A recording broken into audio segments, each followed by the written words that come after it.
கும்பத்தை பொறுத்த வரைக்கும் ராசி மேலேயே ராகு வர்றதுனால எந்த முயற்சி எடுத்தாலும் சக்சஸ்ஃபுல்லா ராகு முதல்ல யாரு அப்படின்னா போகக்காரகன். வாழ்க்கையில இருக்கக்கூடிய எல்லா விதமான சந்தோஷங்கள், சௌகரியங்கள், இன்பங்கள் இதை எல்லாத்தையும் அனுபவிக்கிறதுக்கு முக்கியமான பிளானட் எது அப்படின்னா ராகு தான். ஸோ ராகு எந்த லெவலுக்கு நல்லா இருக்கோ அந்த லெவலுக்கு தான் நம்மளுடைய வாழ்க்கையில சந்தோஷங்கள், சௌகரியங்கள், ஆடம்பரங்கள் இதை எல்லாத்தையும் அனுபவிக்கிற யோகம். ஸோ இப்போ அடுத்த 1.5 வருஷம் இது எல்லாமே கும்பராசிக்கே கிடைக்கும். ரொம்ப சந்தோஷமா இருப்பீங்க.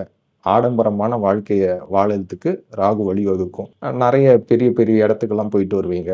விலை உயர்ந்த பொருட்கள் வாங்குவீங்க. ட்ரெஸ் வாங்குறதா இருக்கட்டும், வண்டி வாகனங்கள், வீடு வாங்குறது, இந்த மாதிரி எதுவா இருந்தாலும் கொஞ்சம் லக்ஸூரியஸா கொஞ்சம் கிராண்டா வாங்குறதுக்கு வாய்ப்பு இருக்கு. ஏன்னா ராகு எதை கொடுத்தாலும் லக்ஸூரியஸா கிராண்டா தான் தரும். சிம்பிளா தரும். ஸோ இந்த மாதிரி உங்களுடைய வாழ்க்கை தரம், நீங்க வாழக்கூடிய முறை இது எல்லாமே மாறும். இது எல்லாமே அடுத்த 1.5 வருஷத்துக்கு சிறப்பா இருக்கும். ஸோ இது எல்லாமே ராகு பகவான் கொடுக்கக்கூடிய யோகம்.